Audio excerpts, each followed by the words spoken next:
Bismillahirrahmanirrahim. Assalamualaikum warahmatullahi wabarakatuh. Waalaikumsalam warahmatullahi wabarakatuh.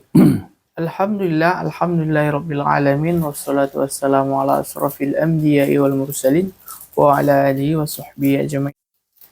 Bersyukur kita kepada Allah Subhanahu wa taala yang telah memberikan kita kesehatan dan kesempatan, dan berselawat kita kepada Nabi Muhammad sallallahu alaihi wasallam dengan melafazkan Allahumma sholli ala Sayyidina Muhammad wa ala ali Sayyidina Muhammad. Semoga kita kelak mendapatkan syafaatnya di yaumil akhir.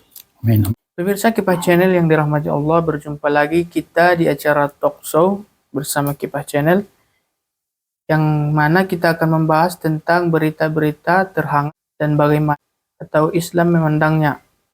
Adapun tema yang akan kita bahas pada pertemuan kali ini adalah teladan Nabi Shallallahu Alaihi Wasallam dan menyejahterakan umat.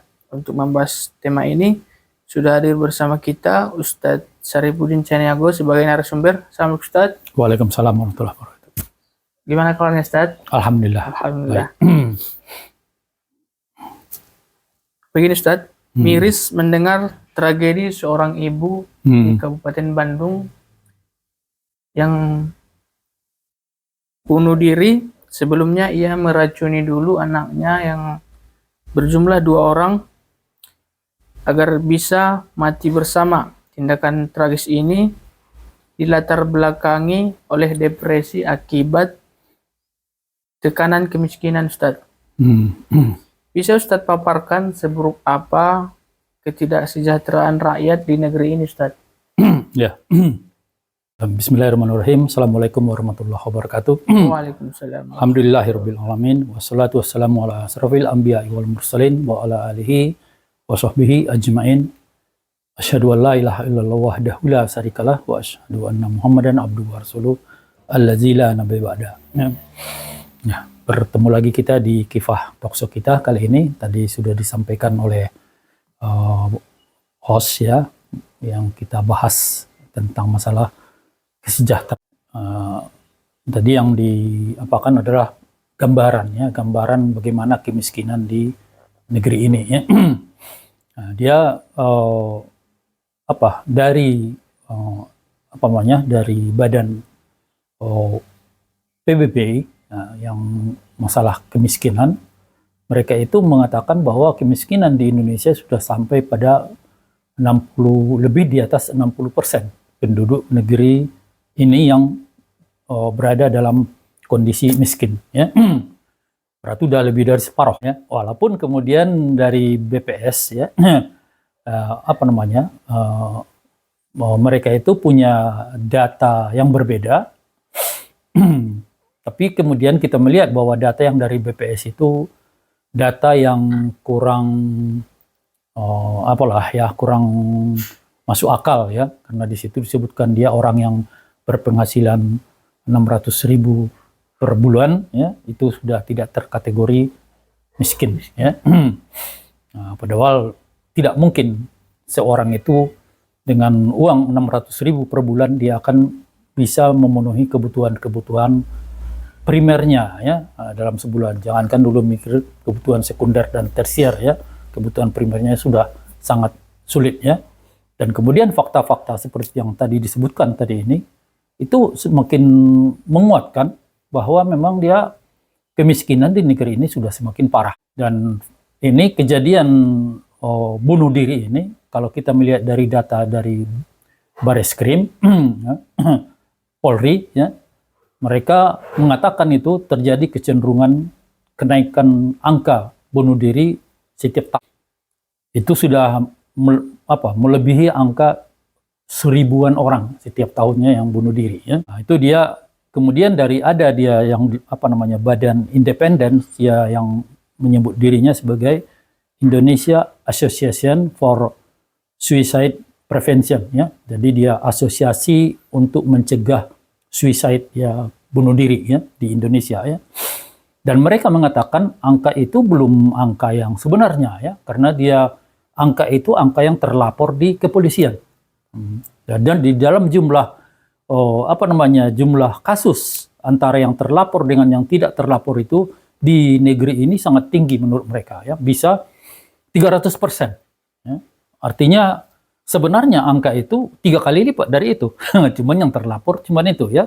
Berarti kalau di atas 1000 tadi 3 kali lipat dari itu berarti udah lebih dari 3.000-an orang, ya, yang bunuh diri, ya. Walaupun dia penyebab bunuh diri itu tidak memang totalnya itu hanya penyebabnya karena ekonomi, ya. Ada juga orang yang bunuh diri karena apa namanya terlilit hutang, ya, ikut dia pinjol, nggak tahu lagi dia mau gimana apanya, ya, atau lain-lain gitu. Tapi yang paling dominan itu masalah ekonomi, ya, masalah ekonomi yang karena ya manusia, namanya manusia ada kebutuhan dalam memenuhi kehidupannya, ya, agar dia bisa terus hidup. Maka ketika itu tidak ditemukan, ya mungkin mereka itu tidak sanggup untuk apa namanya untuk menahan diri lagi, ya, sehingga mengambil jalan-jalan model begitu tadi, ya. Nah, inilah gambaran-gambaran dari kemiskinan di negeri ini yang ini sudah sangat mengkhawatirkan sebenarnya, ya. Salah satunya yang kita lihat kemarin tentang ini, nah, tentang adanya demo habis-habisan yang di Jakarta, ya, dan di beberapa kota lainnya, itu tuntutan masyarakat yang sudah merasa semakin terhimpit kehidupannya karena semakin sulit mereka untuk mendapatkan penghasilan, ya, untuk memenuhi kebutuhan-kebutuhan kehidupannya. Itu mungkin dia gambaran singkat tentang kemiskinan di negeri ini. Ustadz, kemudian padahal seperti kita ketahui Ustadz, di Indonesia ini berlimpah sumber daya alam Ustadz, ya. Ya, ya. Kenapa bisa terjadi hal seperti ini Ustadz?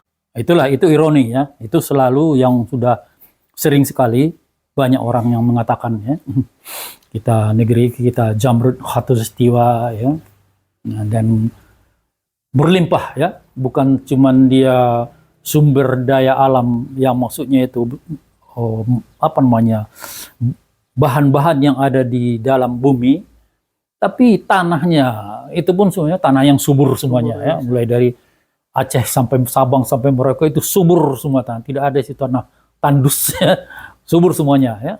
Dan kemudian kita dikelilingi oleh lautan, ya, karena kita negara kepulauan, dan lautannya itu bukan lautan yang tidak punya penghasilan, gitu kan, itu lautnya yang berisi, kita termasuk wilayah perairan yang paling kaya dengan aneka ragam makhluk-makhluk di laut itu, ikan-ikan gitu kan, kita yang paling banyak, ya, termasuk negara yang paling banyak ragamnya. Berarti di seputaran pantai kita itu dia terdapat sumber-sumber yang bisa menghidupi kita, ya, dengan ikan-ikan dan lain-lain, ya, di situ, ya.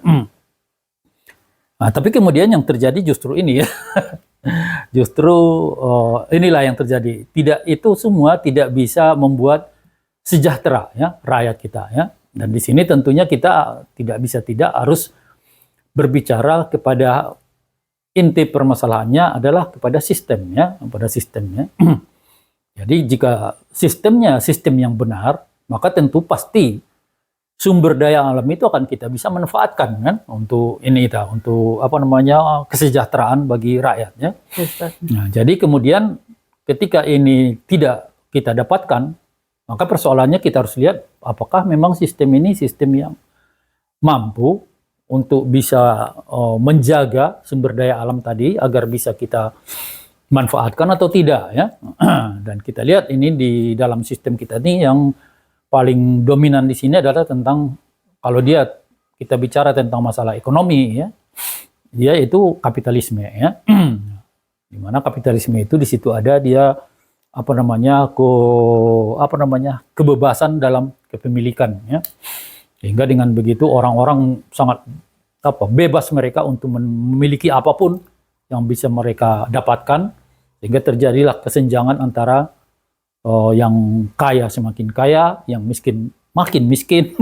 Itu yang terjadi terus, ya, di dalam sistem, karena itu bukan terjadi di negara kita saja, ini terjadi di banyak negara, ya.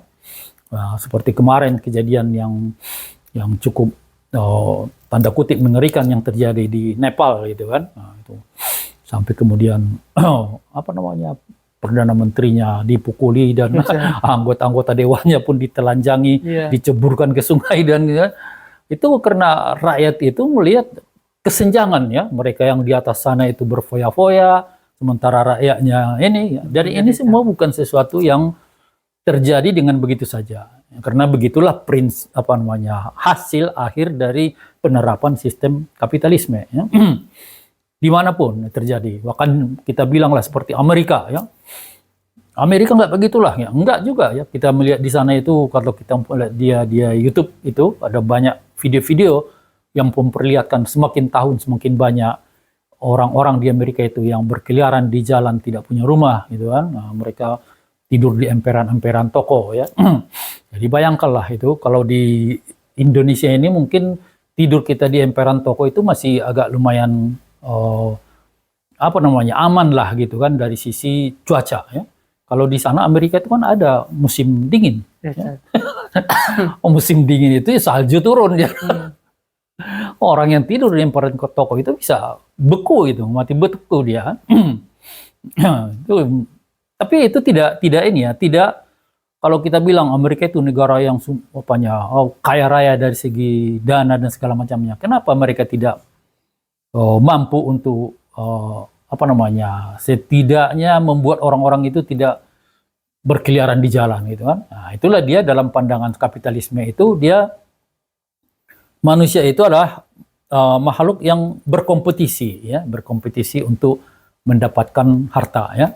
Sehingga kemudian negara di sini fungsinya tidak mengurusi satu persatu manusia itu mendapatkan harta. Kalau dalam kapitalisme mereka hanya memfasilitasi agar agar orang bisa melakukan bisnis. Nah, itu aja kan. Jadi di sini terjadi kompetisi di antara manusia. Siapa yang kemudian dia tidak bisnisnya tidak berjalan atau semuanya tidak dia tidak akan mendapatkan bantuan apa-apa. Nah, sehingga itulah yang mereka membuat mereka itu tersingkir ya. Dan inilah yang terjadi ya. Sebenarnya kalau dia seperti tadi dia sudah 3.000 orang per tahunnya itu meninggal, mestinya harus ada yang bertanggung jawab kan untuk itu kan. Siapa yang bertanggung jawab untuk itu kan? Tidak ada, tidak pernah ada yang kemudian disidangkan ya. Dari pejabat-pejabatnya tidak ada yang kemudian disidangkan sebagai orang yang bertanggung jawab kenapa orang-orang ini bunuh diri karena tidak bisa mendapatkan pendapatan untuk memenuhi kebutuhannya ya. Nah, ini ya, inilah pandangan dari sistem kapitalis ya. Mereka tidak bertanggung jawab secara ini. Secara yang penting mereka sudah memberikan aturan-aturan, kalianlah main di situ kan. Kalau ada yang tersingkir ya itu berarti dia orang yang tidak mampu bersaing ya. Jadi tidak ada dia empati itu tidak ada kepada mereka ya. Ya biarlah di situ ya. Itu yang terjadi di kita pun itu terjadi karena kita juga menerapkan sistem kapitalisme ini ya. Nah, inilah penyebabnya ini. Sehingga kemudian seluruh sumber daya alam yang disebutkan tadi itu akhirnya dia hanya memperkaya segelintir orang. Sementara dia mayoritas lainnya itu tetap kesulitan untuk mendapatkan harta-harta ya, mendapatkan pemasukan untuk memenuhi kebutuhan-kebutuhan kehidupannya. Nah itu mungkin dia di gambaran. Jadi masuk dia kembali ke sistem dia. Kemudian Ustaz, sesuai judul kita teladan Nabi Sallallahu Alaihi Wasallam dalam menyejahterakan umat, bisa Ustaz jelaskan bagaimana caranya? Ya, ya pertama tadi itu ya, karena kasus pertama yang kita bilang tentang bunuh diri ya. Inilah saya kira ya, kita bicara dari sini aja. Jadi pertama kita manusia ya, manusia itu kan adalah makhluk hidup. Nah, makhluk hidup itu artinya dia punya kebutuhan untuk menyambung hidup. Ya, kalau kebutuhannya itu tidak didapatnya, dia akan mati. Dia akan mati sakit dan segala macam ya. Kalau itu tidak dia dapatkannya ya. Maka dengan demikian itu manusia itu kemudian di sini membutuhkan sesuatu untuk bisa digunakannya untuk mendapatkan kebutuhan-kebutuhannya itu ya. Yang sesuatu itu adalah dalam pandangan Islam itu dia harta atau umpamanya pemasukan, ya, atau uang gitu kan. Maka ketika kemudian dia tidak punya akses untuk mendapatkan harta itu, maka dia kebutuhan-kebutuhan dia tidak akan bisa dipenuhinya, ya. Sampai kemudian kebutuhan-kebutuhan primer, ya. Kalau udah kebutuhan primer tadi, kalau dalam seperti kita dalam Islam ada yang disebut hajatul udawiyah, ya, kebutuhan jasmani, ya. Itu dia akan akan sakit dan kemudian mati, ya, bisa mati, ya. Nah, itulah mungkin yang membuat si ibu tadi dia sudah mungkin udah melihat anak-anaknya itu sudah udah sengsara gitu kan. Nah, udah sengsara, ini udah sakit, ya, seperti yang kejadian di satu tempat itu ada anak itu yang diserang oleh cacing gitu kan. Nah, ini mengerikan sekali gitu kan. Nah, menunjukkan bahwa dia itu kurang gizi, ya, kurang gizi. Jadi itu yang kemudian membuat si ibu ini nggak tega dia melihat anaknya itu terus-menerus menderita begitu, ya. Jadi baguslah, udah selesaikan aja gitu. Nah, itu dia pandangan dari situ, ya. Nah, maka kita melihat dulu pandangan Islam tentang sikap membunuh diri, ya. Nah, dalam Islam itu Allah mengatakan di dalam Al-Quran, wala taqtulu anfusakum, ya. Janganlah kalian membunuh diri, ya. Innallaha kana bikum rahima, ya. Karena sesungguhnya Allah itu sangat menyayangi kalian, ya. Sangat sayang kepada kita, ya. Kemudian kalau seorang bunuh diri terus bagaimana, ya? Nah, Rasulullah ada dia di dalam apanya mengatakan man qatala nafsah bisai'in fid dunya, siapa saja orang yang membunuh dirinya dengan sesuatu apapun itu, apakah dia di sayatnya, nadinya, atau dia minum racun atau apa gitu kan, fa ujibalahu ujiba bihi yaumal qiyamah, ya. Maka nanti di hari kiamat itu, nanti hari akhirat, dia akan disiksa dengan apa tadi itu, dengan sesuatu yang dia pakai untuk bunuh dirinya. Jadi bisa saja kalau dia motong dengan ininya, maka kerjanya di akhirat nanti ini aja. Ulang-ulangi betul. Ketika dia minum racun, nanti ulang-ulanginya lagi minum racun. Mati dia, hidup dia, dihidupkan kembali, diapalkan kembali, hidup. Nah, itu dengan itu, ya, dengan yang dipakainya untuk bunuh diri itu, disiksa dia dengan itu. Nah, itu menunjukkan bahwa dalam Islam itu itu perbuatan yang haram, ya, tidak boleh kita lakukan bunuh diri, ya. Maka di sini kita melihat ada permasalahan dari sisi keimanan, ya. Jika seorang dia iman dan dia tahu tentang ini, dia tidak akan mau bunuh diri, ya, apapun yang terjadi, ya. Nah, dia tidak akan mau bunuh diri, ya. Karena itu kalau dia bunuh diri, oke, masalahnya selesai di dunia, tapi memunculkan masalah lain nanti di akhirat gitu kan. Yang lebih berat dari masalah di dunia ini. Nah, kemudian keduanya dia tentang tadi ini, tentang kalau namanya kita sejahtera itu kan kita ada mendapatkan rezeki. Rezeki itu kan dalam pandangan kita Islam itu berasal dari Allah. Allah pemberi rezeki, ya. Tapi kemudian kita jangan salah tentang faham tentang rezeki itu. Rezeki itu dia tidak kemudian setiap orang itu Allah sendiri, ya, Allah kemudian memberikan langsung rezeki-rezeki kepada mereka, ya. Ada wasilah, ada perantara. Namanya kita jualan, bukan Allah yang memberi jualan kita kan, orang yang jualan kita gitu kan. Dan kemudian ada dia sisi ikhtiar dari manusia, ya, dari sisi rezeki. Dan kemudian yang paling utama di sini kalau kita bicara tentang rezeki itu, Allah itu begitu Allah mengatakan sayang kepada manusia, maka tentu jamin agar kemudian manusia itu bisa mendapatkan rezeki, ya. Tapi tadi bukan rezeki itu langsung begitu saja, tapi Allah menjaminnya itu dengan memberikan kepada manusia sebuah sistem. Nah, kalau kalian pakai sistem ini, maka rezeki itu dari saya itu akan sampai, tidak ada yang penghambat bagi kalian, ya. Apakah ini sesuatu yang berlebihan kita ucapkan begini? Coba kita umpamanya bayangkan, ya, kita di masa dulu kalangan kaum muslim di bawah pemerintahan Islam dulu ya di masa Rasulullah, Khulafaur Rasyidin, baru pun kemudian kekhilafahan Umayyah, Abbasiyah, Utsmani yang mereka itu menerapkan sistem ini ya. Itu tidak kita temukan masalah ini ya, kemiskinan ini tidak kita temukan, apalagi sampai ada yang bunuh diri dan segala macamnya, itu tidak kita temukan ya, masalah ini ya.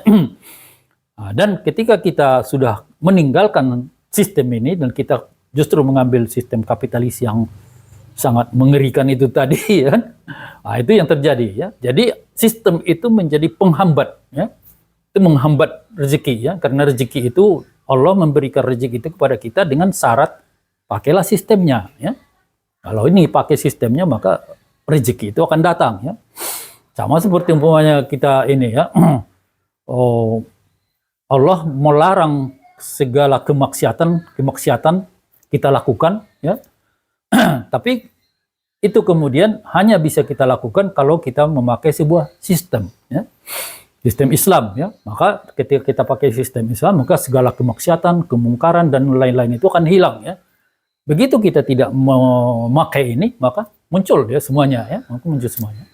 Jadi dia rezeki itu juga berkaitan erat dengan sistem ya, sistem Islam ya. Kalau sistem Islamnya dipakai, ya itu akan memastikan seluruh orang itu akan bisa mendapatkan rezeki ya, mendapatkan penghasilan, mendapatkan harta ya. Karena kalau kita bicara tentang sistem ekonomi Islam beda sekali dengan kapitalisme tadi. Sistem ekonomi Islam, mereka itu memastikan setiap orang itu dia akan mendapatkan pemasukan, ya, mendapatkan harta untuk memenuhi kebutuhannya. Makanya kalau dalam Islam, kalau ada salah satu orang dia bunuh diri, atau janganlah bunuh diri, mati dia karena kelaparan, akan ada yang diminta pertanggungjawaban. Aparat pemerintahan yang terdekat dengan dia akan diminta pertanggungjawaban. Umpamanya kepala desa, ya, umpamanya ya, atau lurah, ya, akan diminta pertanggungjawaban. Kenapa ini bisa terjadi? Kalau seperti kita ini udah 3.000 yang mati, satu pun tidak ditanyakan gitu kan.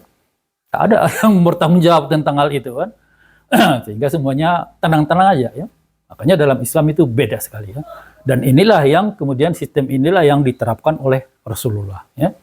Dan ketika ini diterapkan oleh Rasulullah, ini adalah seharusnya inilah kita harus meneladaninya.